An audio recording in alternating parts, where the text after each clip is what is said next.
gabi po sa inyong lahat, mga kababayan ko. Maraming salamat po sa mga taga Laguna, sa inyong napakainit na pagtanggap po kanina. Kanina po maraming lumapit sa akin. Papasalamat. Kanina pag motorcade namin, sumisigaw, salamat sa malasakit, salamat sa mga super health center. Huwag po kayo magpasalamat sa akin. Ako po ang dapat magpasalamat sa inyo dahil binigyan niyo po ako ng pagkakataon na makapagserbisyo po sa inyo. Maraming salamat po sa inyo lahat, mga kababayan ko. Hindi ko po sasayangin yung pagkakataon binigay niyo sa akin. Magtatrabaho po ako para sa Pilipino. Hindi po ako politiko na mangangako sa inyo. Gagawin ko lang po ang aking trabaho. Kung papalarin, pagdating ng panahon, sipag, pagmamalasakit at more servisyo po ang gagawin ko sa ating mga kababayan na Pilipino po. Sa mga kapatid ko Muslim, Assalamualaikum sa inyo. Mahal na mahal namin kayo sa Mindanao, walang diskriminasyon doon. Pantay-pantay doon dahil tandaan natin, ano man ang ating relihiyon, Pilipino tayo, magkakapatid po tayo lahat. Una-una, gusto kong batiin muna ang mga kababayan natin. Simultaneous pa na to, no? Galing po ako ng Baguio. Sa mga taga-Baguio, naimbag na gabi sa inyo. Mga taga-Baguio, taga-Bulacan. Nasa TV sila. Quezon City, kapitbahay. Quezon City rin po ako nakatira sa Teachers Village. Rizal, mga taga-Cavite, nasa television dyan. Taga-Cebu, ayong gabi sa inyo, mga Bisaya. Bisaya, pupunta po. Capiz, mga Ilonggo, mga kamag-anak ko, lahat ng Ilonggo, kamag-anak ko. Kasi ang tawag sa inyo, Ilonggo, ang pangalan ko, Bongo. Jensan, General Santos, gikan kami niya. Tumiyagin si Mata, Kalilangan Festival. Plaridel, Misamis, sa Occidental.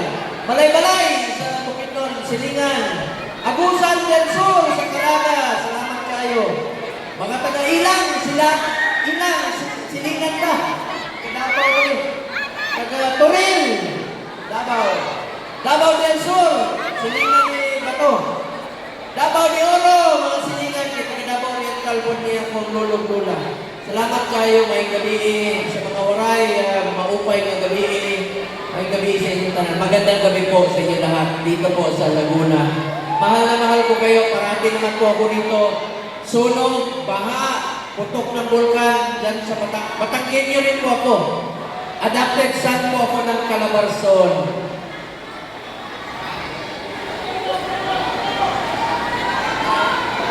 Anawan po, kapitbahay. Magandang gabi po. Maraming salamat sa inyo lahat. Salamat po. Salamat sa lahat ng sumusuporta. Maraming salamat po. Mga kababayan ko, gusto ko lang pong mag-report sa inyo.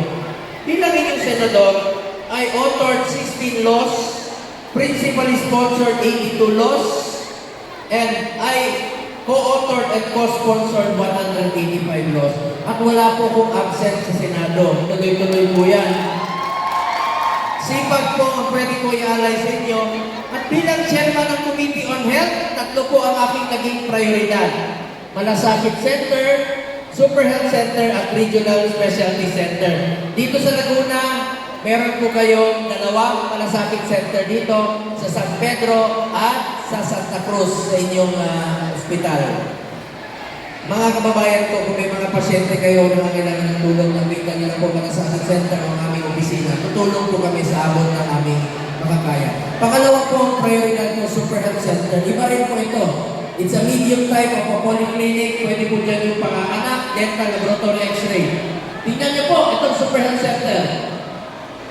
Dito sa Laguna, napakarami pong Super Health Center dito na itinatayo. Mismo ako nakapunta sa Mabita, Binyan, Calamba, dito po mismo sa Calamba meron. Alaminos, Cabuyao, San Pedro, Santa Rosa, Calawat, Los Baños, San Pablo, Santa Maria, Nagcarlan, Pina, Pagsanghan, Rizal, Louisiana, Paite, at Ilio.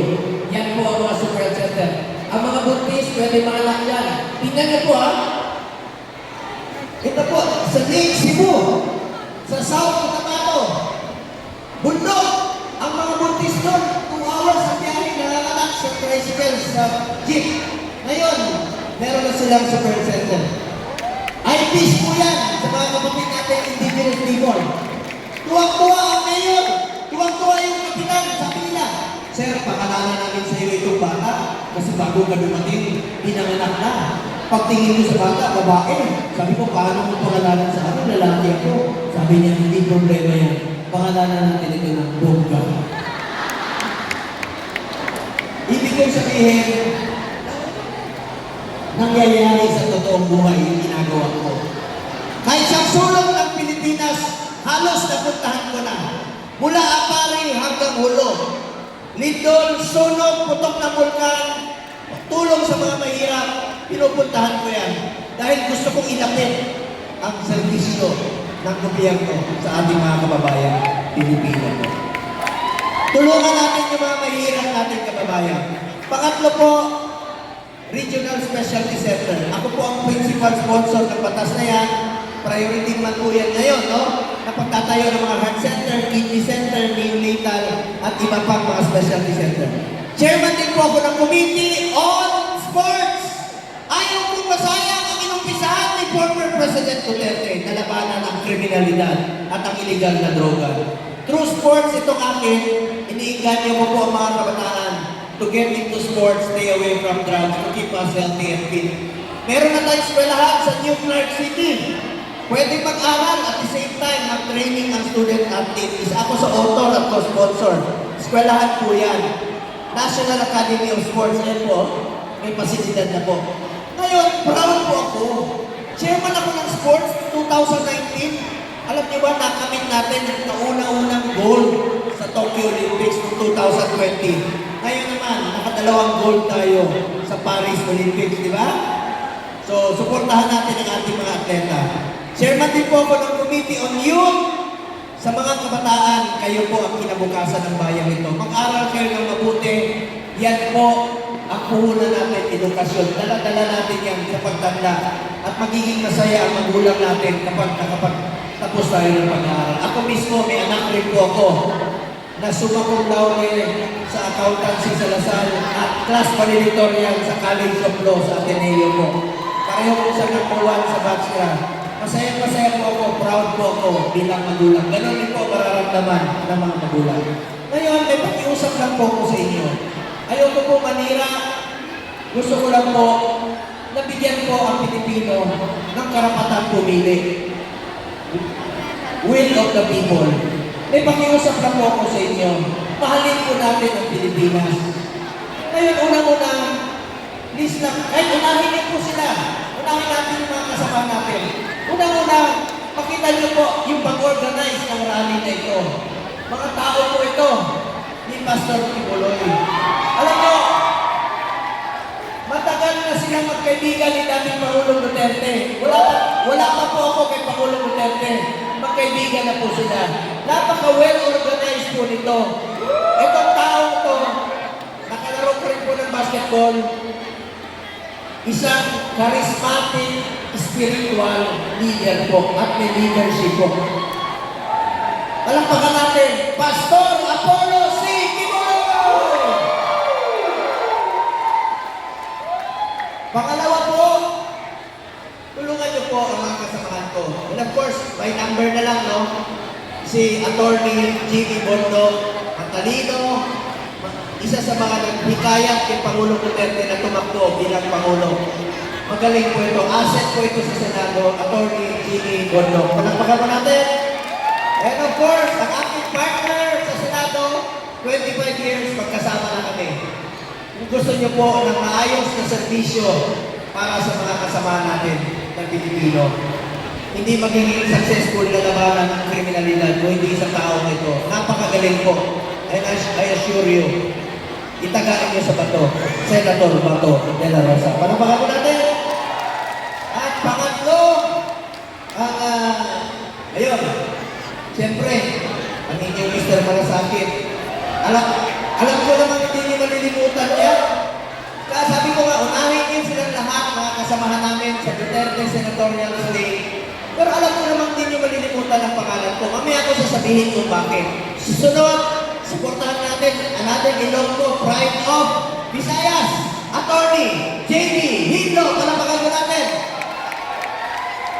Pang-apat po, ito, Ilocano, matalino, dating miyembro ng kabinete ni Pangulong Duterte, Attorney Raul Lambino. Palapakan ko natin.